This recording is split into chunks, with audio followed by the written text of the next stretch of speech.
నా పేరు ఈరంకి వెంకట సుబ్రహ్మణ్య సిద్ధాంతి. పూర్వకాలం నుంచి కూడా మా ఈరంకి వారి వంశం ఈ అన్నవరంలోనే ఉంది. అయితే మా తండ్రి గారు ఈరంకి వెంకట అప్పలనరసింహం గారు. అయితే ఈ గ్రామంలో సత్యనారాయణ స్వామి ఆలయాన్ని కూడా స్థాపింపబడింది. అయితే కొండ మీద వచ్చే భక్తులు అందరూ కూడా అప్పుడు పూర్వీకులు ఈ కొండపైకి భక్తులు అనేక చోట్ల నుంచి వచ్చేవారు. ఎక్కడా కూడా అన్నదాన సత్రాలు కానీ మన దేవస్థానంలో కానీ అన్నదానాలు ఏమీ లేవు. అయితే బంధువులు ఇళ్ళకి వచ్చేవారు కళ్యాణాల రోజుల్లోనూ ఏకాశి రోజుల్లోనూ. మరి సదుపాయాలు లేవు. అందు గురించి బంధువులు ఇళ్ళకి రావడం, శుభ్రంగా భోజనాలు చేయడం, చెందేవారు. ఇలాగ జరుగుతూ ఉండేది. అయితే ఈ ఈ అన్నవరంలో బ్రాహ్మణులకి రాను రాను ఇళ్లలో కూడా చేసే ఓపిక తగ్గిపోవడం వల్ల గృహిణులకి కూడా మరి అవకాశం చిక్కక ఇక్కడ అందరూ కూడా గ్రామస్తులు, మరి కొండ మీద పనిచేసేవారు, పురోహితులు, వలస పురోహితులు అందరూ కూడా వాళ్ళ సంకల్పాలు పనిచేసి నాగభట్ల కామేశ్వరరావు అని ఒకరు ఉన్నారు.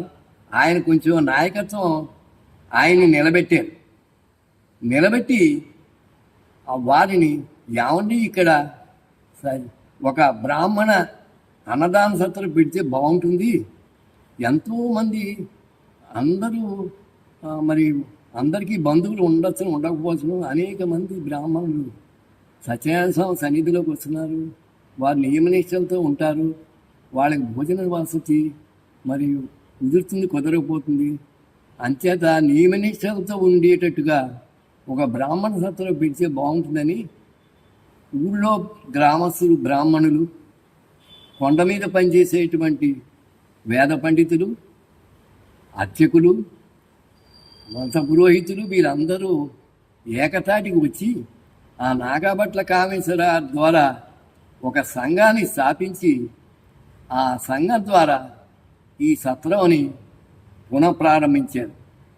అది ఏమిటి ఎక్కడ పెట్టాలి అంటే అప్పుడు ఇక్కడ చాగంటి లక్ష్మీనారాయణ గారు అనే ఉండేవారు పూర్వీకులు. వాళ్ళు కూడా అంత ఆస్తిపరులు. వాళ్ళు అబ్బాయి ఒకడు ఉన్నాడు. వాళ్ళ అబ్బాయికి ఇద్దరు ఎంతమంది ఉండేవారు. వాళ్ళ అబ్బాయిల దగ్గర వాళ్ళు అమ్మేస్తామని ఈ స్థలాన్ని చెప్తే వాళ్ళకి డబ్బిచ్చి నాగభట్ల కామేశ్వరరావు ఇంకా ఆయనకి తోడైన వాళ్ళు పేర్లు గుర్తు రావడం లేదు, వారు కలిసి ఈ స్థలాన్ని కొన్నారు. కొని ముందు ఒక తీరమని పెట్టిందా డబ్బు ఏమో ఎలా ఉంటుందో ఏం చెప్తాం అని ఒక షెడ్ వేసారు. షెడ్ వేసి అలాగ 4గురికి 5గురికి 10 మందికి అలా వచ్చిన వాళ్ళందరికీ ఉపకండా చేస్తూ కొండ మీద చెప్తూ ఇదో ఉద్యోగంగా పెట్టుకునే చేసి పెద్ద వాళ్ళందరినీ సలాములు కొడుతూ వారందరినీ ఆగట్టుకుని ఇదో పెద్ద రాజకీయ పార్టీ అలా చేసుకుని వారు ఈ దినదినాభివృద్ధి చేస్తూ దీనిని అలాగ అంతస్తుల ప్రకారంగా పైకి తీసుకెళ్ళారు. అందరికీ చందాలు చూసి మన భారతదేశమే కాదు విదేశాల్లో ఉన్న ఉద్యోగాలు చేసుకున్న బ్రాహ్మణులందరూ కూడా చందాలు. ఎవరు డబ్బు ఇవ్వకుండా ఏది జరుగుతుంది? ఏ సమస్యకైనా ముందు కావాలి, మొక్క వేసేవాడు కావాలి. మొక్క ఎవరు వేస్తారు? ఆ లక్షణాలన్నీ భగవంతుడు ఇస్తాడు వాడికి. ఆ లక్షణాలు గలవాడిని తాను ఎన్నుకుంటాడు. ఆ లక్షణాలు ఎవరిలో ఉంటాయో వాడిని తీసుకుంటాడు. డబ్బు కాదు అక్కడ. ఆ లక్షణాలు ఎవరిలో ఉంటాయో ఆ లక్షణాలు గలవాడినే తీసుకుంటాడు. అందుగురించి నాగభట్ల కామేశ్వరరావుని దీన్ని ప్రతినిధిగా అడ్డు పెట్టుకుని వీరందరూ కలిసి ఈ సంస్థని స్థాపించారు. అందులో వేదం నేర్పడానికి, ఉపనయనాలు చేయించుకుంది, పెళ్ళిళ్ళు చేయించుకుంది, మరి నీ అన్నదానం జరగడానికి ఎక్కడెక్కడి నుంచో అన్నారు నేను చూసాను స్వయంగా ఇక్కడ 2 ఏళ్ల మట్టి అన్నదానానికి వచ్చిన భక్తుల్లో కొందరు మహా నిష్ఠాగరిష్ఠులు ఉన్నారు. వాళ్ళు టేబుల్ మీద కూడా భోంచేయరు. వాళ్ళు నేల మీద కూర్చుని ఇప్పటికీ కూడా మట వేసుకుని వాళ్ళు భోజనం చేస్తూ ఉండడం చూశాను. అలాంటి వాళ్ళకి మనం నమస్కారం పెడితే కొంత మన పాపం పోతుందో అనిపించింది అనమాట. నన్ను నేను వడ్డం చేస్తానన్నా సరే వాళ్ళు పాపం వద్దండి మేము చేస్తామండి పర్వాలేదని ఇవ్వదు. అంటే సేవ. అలాగా ఈ దినదినాభివృద్ధి అవుతూ ఈ దేవస్థానంలో రోజు రోజుకి కూడా ఈ వర్ష పురోహితులు, మరి వేద పండితులు, మరి అర్చకులు ఎంతమంది సహకారం చేయకుండా ఇంత అంతస్తులైన భవనాలు నిర్మాణం అయ్యాయి. అయితే దీనికి మెయింటెనెన్స్ కావాలి.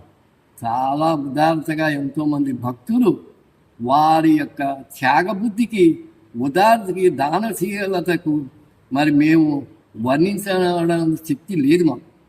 ఆ భగవంతుడే వారికి ఆ శక్తిని ఇస్తాడు, వాడికి ఐశ్వర్యాన్ని ఇస్తాడు. ఆ వితరణ చేసే శక్తి కూడా ఆ భగవంతుడే ఇస్తాడు. భగవంతుడి ఇబ్బందే మనకి ఏది రాదు. అందు గురించి ఇది ఎంతో దినదినాభివృద్ధి అవుతోంది. వారందరికీ కూడా ఆ సత్యనారాయణ స్వామి మరి వారికి అష్టైశ్వర్యాలు సిద్ధించాలని ఎప్పుడు మేము కోరుతూ ఉంటాం. కామేశ్వరరావు కూడా అంటారు, మీరు భోజనం చేసి వెళ్ళండి, మీరు భోజనం చేసి వెళ్ళండి. అందరూ ఆయనకి నెయ్యి వేసారా, పప్పు సరిగా వడ్డించారా, వాళ్ళకి ఏం వడ్డించారు చూస్తున్నారా లేదా వాళ్ళకి ఆయన పర్సూ చేస్తూ ఉంటారు. అలా చేసే వ్యక్తినే భగవంతుడు ఎన్నుకుంటాడు, అందరినీ ఎన్నుకోడు. అదనమాట. అంతేత దీని మెయింటెనెన్స్, దీని కరెంటు, దీని శుభ్రత ఎక్కడైనా బూజు కనిపిస్తుందండి. ఈ భవనంలో 5 అంతస్తులు మీరు చూడండి. ఆయన మీద కిట్టగా ఈ మధ్య కొద్ది కాలంలో మూతపడింది. మంచి పని చేసేవాడికి వాళ్ళ మంచితనం బయటపడడానికి కోసానికి భగవంతుడు ఒక పరీక్ష పెడతాడు. మంచి వస్తువుని ఎలా తెలుస్తుంది? బంగారం మంచి గీటు మంచి బంగారం అని తెలియడానికి కంసాల దగ్గర పెట్టుకెళ్తే గీటు పెడతాడు. అది 22 క్యారెట్ల బంగారం అవుతుందని చెప్తాడు. కాకపోతే అందులో కల్తీ ఉందని చెప్తాడు. అలాగ పరీక్ష, మంచి పని చేసేవారికి ఎప్పుడూ కూడా పరీక్ష ఉంటుంది. అందులో అన్నదానానికి మహాపరీక్ష ఉంటుంది. అందు గురించి ఆయనకి ఒక పరీక్ష భగవంతుడు ఏర్పాటు చేసి ఒక దుర్మార్గుని పంపించి దాన్ని మూతపడేలా చేశాడు. ఇష్టుడు అయిష్టుడు అయ్యి చేశాడు.